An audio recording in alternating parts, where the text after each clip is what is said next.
तो दोस्तों आज मैं एक्सप्लेन करने वाला हूँ ई नाम की एक Malayalam language super natural horror movie को। तो ये जो मूवी है वो एक रीमेक है हॉलीवुड मूवी की। और अगर आपको एक्सप्लेनेशन देखते हुए उस मूवी की याद आए तो जल्दी से कमेंट के अंदर लिख देना। वैसे भी मैंने वीडियो के एंड में बताया ही है कि ये किसकी रीमेक है।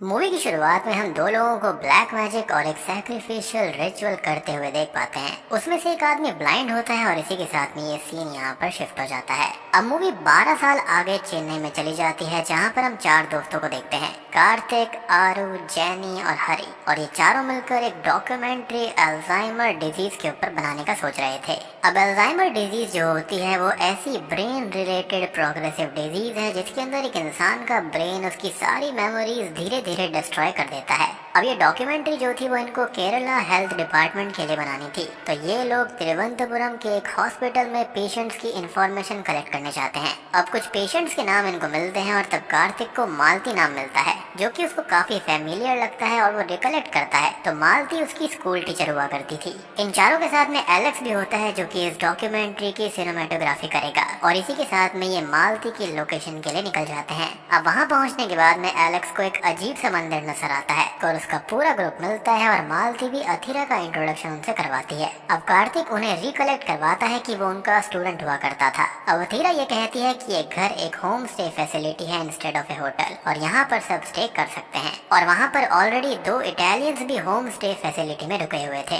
अब यहाँ पर हम कुंजुमणि को देख पाते हैं जो कि घर का केयरटेकर होता है और वो हरी और एलेक्स को मिस्टर मैनन जो कि मालती के पति थे उनका फोटो दिखाकर ये कहता है कि जब अथीरा 6 साल की थी तब मैनन सर की डेथ हो गई थी। अब हरी वहीं पर पॉन्ड के अंदर एक सिगरेट को फेंक देता है जिस पर कुंजुमणि उस पर बहुत जोर से चिल्लाता है और ये कहता है कि इस पॉन्ड के अंदर ही मैनन सर की मौत हुई थी। अब मालती सबसे ये कहती है कि अगर उनको अल्कोहल या फिर सिगरेट वगैरह का सेवन करना है तो वो घर से ही बाहर करेंगे। अब मालती यहाँ पर सबसे फिर से उनका नाम पूछती है क्योंकि ये कॉमन सिम्टम होता है अल्जाइमर के अंदर। अब हरी जब अकेला रूम के अंदर होता है तब दरवाजे के ऊपर किसी की नॉक की जोर जोर से आवाज आती है और एक आदमी की परछाई उसको गुस्से में देखकर वहाँ से गायब हो जाती है। अब अगले दिन जैनी और आरू को एन नाम की एक लड़की मिलती है जो कि इसी होम स्टे की शेफ एलिजा की बेटी होती है। एन को पेंटिंग्स का बहुत शौक होता है। अब ब्रेकफास्ट टेबल पर मालती कार्तिक की बात बिना सुने ही उसको एक्स्ट्रा खाना सर्व करती है। अथीरा उसके रिपीटेटिव बिहेवियर को रोकती है। खैर इसके बाद में अब ये लोग डॉक्यूमेंट्री की तैयारी में लग जाते हैं जहाँ पर शूटिंग के वक्त अथीरा और उसकी माँ मालती की रिलेशनशिप कितनी गहरी है और मालती को अल्जाइमर के सिम्टम कब से आना शुरू हुए थे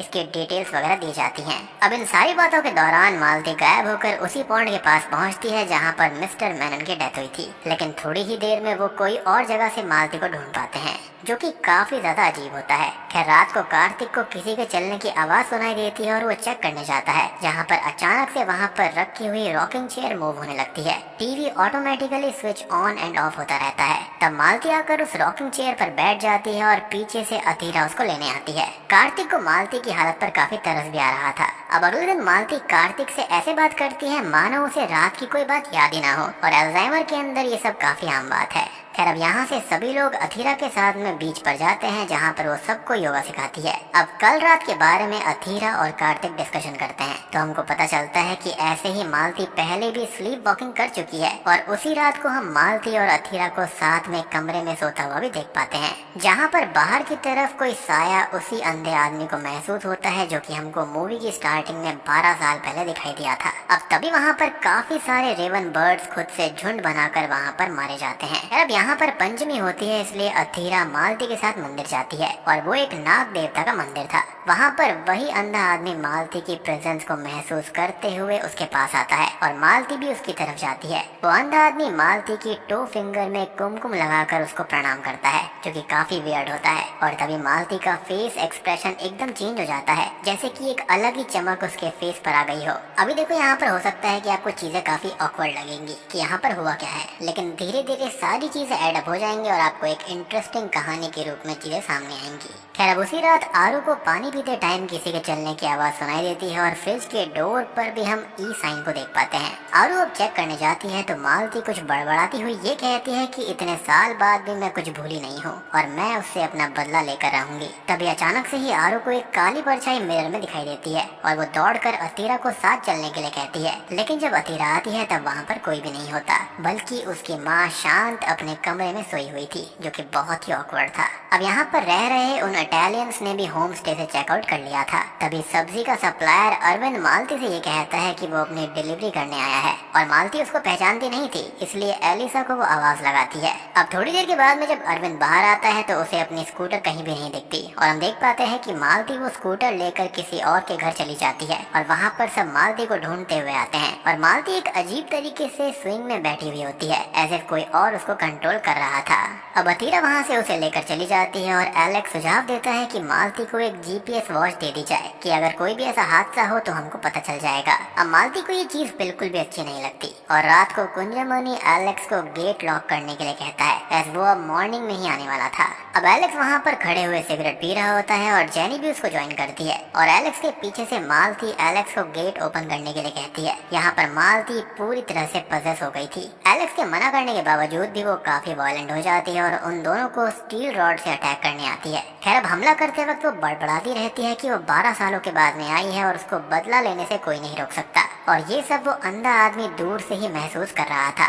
खैर अब सभी लोग आते हैं मालती को ढूंढने के लिए और आखिरकार मालती उन्हें पॉन्ड के पास बेहोश मिलती है। अब अगले दिन मालती को हॉस्पिटल से डिस्चार्ज भी मिल जाता है। मालती के वायलेंट बिहेवियर से अतीरा काफी अपसेट हो जाती है और सब डिसाइड करते हैं कि घर से सारे के सारे शार्प ऑब्जेक्ट्स निकाल दिए जाएं। अब मालती स्लीप वॉकिंग करते हुए बड़बड़ाती है कि किसी ने उसको धक्का मारा है। अब इस सीन में कुंजमणि और मालती को हम आई कांटेक्ट करते हुए देख पाते हैं, जैसे कि कुंजमणि को इस चीज के बारे में पता हो। अब उसी रात मालती को एक नाइटमेयर आता है कि विंडो से कोई हाथ उसका गला दबाने वाला है। अब मालती एकदम घबरा कर उठ जाती है और वो अपने टो फिंगर को देखती है जहाँ पर उस अंधे आदमी ने कुमकुम लगाया हुआ था। तभी जेनी और आरू के रूम का दरवाजा कोई जोर जोर से खटखटाने लगता है और वो दोनों ये देखकर शॉक्ड हो जाते हैं कि मालती एक नाइफ लेकर दरवाजे के बाहर खड़ी हुई थी। अतीरा की भी आंख तभी खुलती है और वो मालती को घर में ढूंढने लगती है और एलेक्स, हरी और कार्तिक उसके साथ मालती की तलाश करते हैं। उन लोगों को हॉल में सारे के सारे शार्प ऑब्जेक्ट्स बिखरे हुए मिलते हैं जो कि इन सब ने छुपा दिए थे और एलेक्स को फाइनली मालती एक पजल स्टेट में घर के बाहर दिखाई देती है और वो जंगल में जाकर कुछ खुदाई कर रही थी।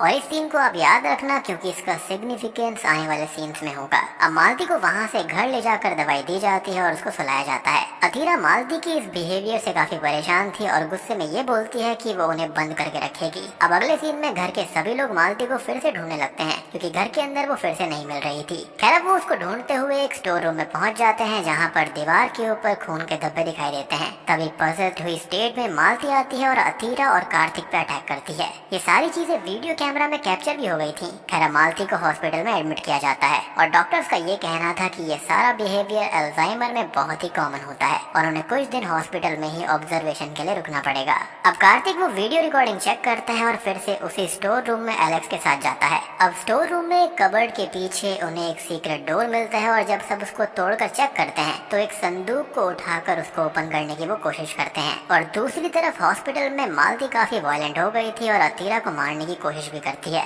और जब भी यहाँ पर मालती पजल्ड हुआ करती थी वो हमेशा 12 साल वाला एंगल रैपिडली बड़बड़ाती रहती थी, यानी कि यहाँ पर जो कुछ भी है वो 12 साल पहले ही हुआ था और स्टार्टिंग वाला रिचुअल भी 12 साल पहले ही हो रहा था, यानी कि चीजें यहाँ पर सारी की सारी इंटरकनेक्टेड हैं। अब स्टोर रूम के अंदर सभी पर कोई अनजान शक्ति हमला करती है और हरी के पैर में नेल चुभ जाती है। वो लोग किसी तरह से उस संदूक को अपने साथ ले आते हैं। अब एलिजा कुंजमणि को आते ही कंप्लेंट करती है कि सारे के सारे लोग स्टोर रूम के अंदर गए थे और कोई सामान भी वो लोग अपने साथ उठा कर लाए हैं। कार्तिक और सारे के सारे दोस्त संदूक को चेक करते हैं और वहाँ पर बहुत सारे फोटोज के अंदर कार्तिक अपने संस्कृत सर की फोटो को देखकर पहचान लेता है और तभी कुंजमणि आकर सब लोगों को डांटने लगता है कि उन्हें ये सब चीजें हाथ नहीं लगानी चाहिए और अपने काम से काम रखना चाहिए। यानी कि इस वक्त तक यहाँ पर काफी ज्यादा सस्पेंस बन चुका था।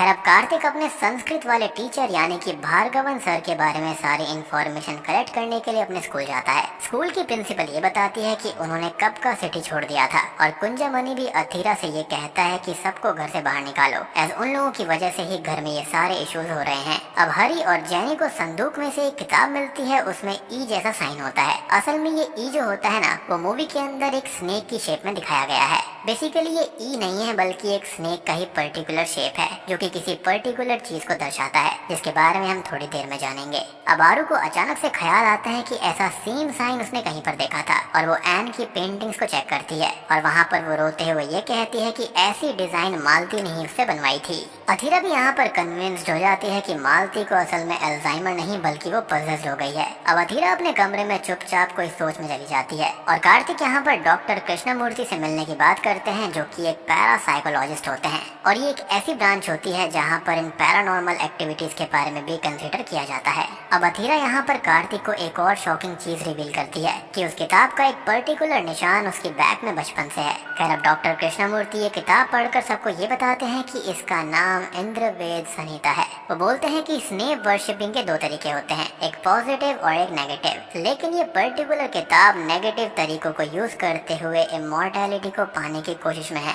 और इस किताब को लिखने वाला एक जीनियस था और उसने काफी टाइम और एफर्ट भी लिया है, लेकिन ये चीज एक मिथ भी हो सकती है। अब कार्तिक उस किताब के एक निशान के बारे में डिटेल्स पूछता है तो कृष्णमूर्ति सर ये बताते हैं कि ये चीज इमॉर्टैलिटी पाने का एक प्रोसेस है जिसके अंदर काफी तपस्या करने के बाद में 3 लड़कियों की बलि चढ़ानी पड़ती है जो कि काफी यंग होती हैं, यानी कि 13 से 17 साल के बीच की लड़कियां, और उन लड़कियों की बॉडी के ऊपर इस निशान के टैटू को बना दिया जाता है। अब अथीरा काफी डरते हुए उसका टैटू डॉक्टर को दिखाती है। डॉक्टर को ये लगता है कि जैसे अथीरा को बचपन के ही हादसे के बारे में कुछ पता नहीं था। अब डॉक्टर यहाँ पर ये बताते हैं कि अगर अथीरा को इसके बारे में कुछ याद नहीं है तो ये चीज उसके बचपन की होगी और उस वक्त उसे हिप्नोटाइज किया गया होगा। डॉक्टर ये भी अनुमान लगाते हैं कि शायद अथीरा की बलि से पहले ही ये टैटू बनाया गया होगा और इससे पहले 2 लड़कियों की बलि ऑलरेडी हो चुकी होगी। अब डॉक्टर और पता लगाने के लिए कार्तिक से टाइम मांगते हैं। अब कार्तिक और अथीरा कुंजमणि से पता करने जाते हैं और दोस्तों अब यहाँ पर खुलते हैं इस मूवी के असली पत्ते। असल में भार्गवन को अमर होने की इच्छा थी, इसलिए वो ब्लैक मैजिक वगैरह किया करता था, यानी कि 12 साल पहले उसी ने अमर होने के चक्कर में 2 लड़कियों की बलि दे दी थी और तीसरी बारी अथीरा की थी, लेकिन मालती ने भार्गवन को ही मार दिया था। और फिल्म की स्टार्टिंग में जो ब्लैक मैजिक वाला सीन था वो भार्गवन ही था जो कि अथीरा के साथ में इस रिचुअल को परफॉर्म करने वाला था और वो अंधा आदमी उसी का सबऑर्डिनेट होता है। और यही रीजन था कि यहाँ पर वो मालती के पैर को छू रहा था क्योंकि उसके अंदर किसी और की नहीं बल्कि भार्गवन की ही स्पिरिट थी। और सबसे बड़ी बात कि उसने मालती को ही पजेस क्यों किया, तो ऑब्वियस ही बात है उसने ही उसको मारा था तो उसने उसकी बॉडी ले ली ताकि वो उसके ही हाथों से उसकी बेटी को खत्म करवाए। अब डॉक्टर कृष्णमूर्ति बताते हैं कि फिर से भार्गवन अपना बदला लेने 12 साल बाद आया है। सारी एस्ट्रोलॉजिकल स्टार्स एक साथ वैसे ही फॉर्म हुए हैं जैसे कि 12 साल पहले थे और यही रीजन था कि उसने इतने साल वेट किया क्योंकि ये रिचुअल किसी पर्टिकुलर टाइम पे ही हो सकता है। अब वो मालती की बॉडी में प्रवेश कर चुका है, एज वहीं पर पूर्णिमा की रात भी होती है तो वो मालती को फुल अपने वश में कर लेगा। अब डॉक्टर कृष्णमूर्ति के हिसाब से एक ही सॉल्यूशन होता है कि वो भार्गव के स्केलेटन को खोज कर उसको जला दें, यानी कि मालती ने ही इतने साल पहले उसको खत्म करके उसकी बॉडी छुपा दी थी, यानी कि वो शहर छोड़कर नहीं गया था बल्कि उसको मालती ने ही मार दिया था। रीजन यही था कि वो उसकी बेटी की बलि देना चाहता था। अब कुंजमणि और बाकी भार्गवन की बोन्स को निकालने जाते हैं लेकिन वहाँ पर कुछ भी नहीं मिलता। असल में मालती ने उस दिन जो खुदाई की थी ना वो कुछ और नहीं बल्कि उसने भार्गवन के स्केलेटन को निकाल कर कहीं पर छुपा दिया था, यानी कि भार्गवन के पोजीशन में आकर उसने ऐसा किया। यानी कि देख रहे हो भार्गवन कितना ज्यादा चालाक है, वो जानता था कि उसकी बॉडी को यहाँ पर खत्म किया जा सकता है जिसके साथ ही उसकी स्पिरिट भी खत्म हो जाएगी, तो उसने यहाँ पर पहले ही प्लानिंग कर ली थी।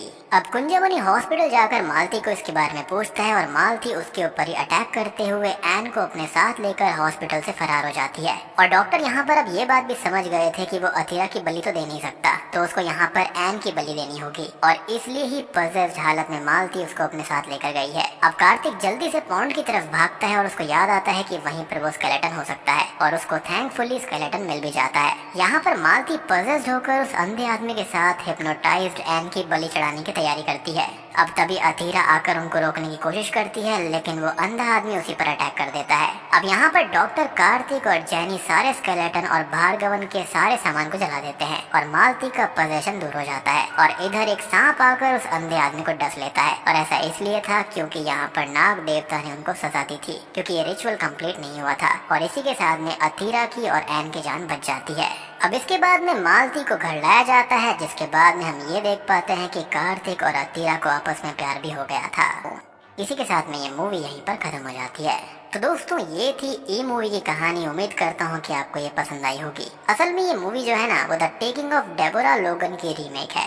अब इन दोनों मूवीज के अंदर एक ही डिफरेंस है कि जो ई मूवी है उसकी एंडिंग पॉजिटिव है, लेकिन द टेकिंग ऑफ डेबोरा लोगन की जो एंडिंग थी वो नेगेटिव थी। यानी कि वहाँ पर इविल स्पिरिट जीत गई थी और उस लड़की के अंदर वो चली गई थी। यानी कि इविल स्पिरिट की आत्मा लड़की के अंदर प्रवेश कर गई थी, जिससे उसको इमॉर्टैलिटी मिल गई। बाकी पर्सनली कहूँ तो मुझे द टेकिंग ऑफ डेबोरा लोगन ज्यादा बढ़िया लगी थी। यानी कि उसका जो एग्जीक्यूशन है वो ज्यादा बेटर है और इसकी जो एंडिंग है वो काफी भयानक भी है। तो अगर आपने वो मूवी नहीं देखी है तो जाकर जरूर देखना। मैंने उसको ऑलरेडी एक्सप्लेन किया हुआ है, उसका लिंक आपको पिन कमेंट के अंदर मिल जाएगा। तो वीडियो पसंद आई हो तो लाइक कर लेना, चैनल के ऊपर नए हैं तो सब्सक्राइब कर लीजिए। तो मैं आप सबको मिलता हूँ अगली वीडियो के साथ।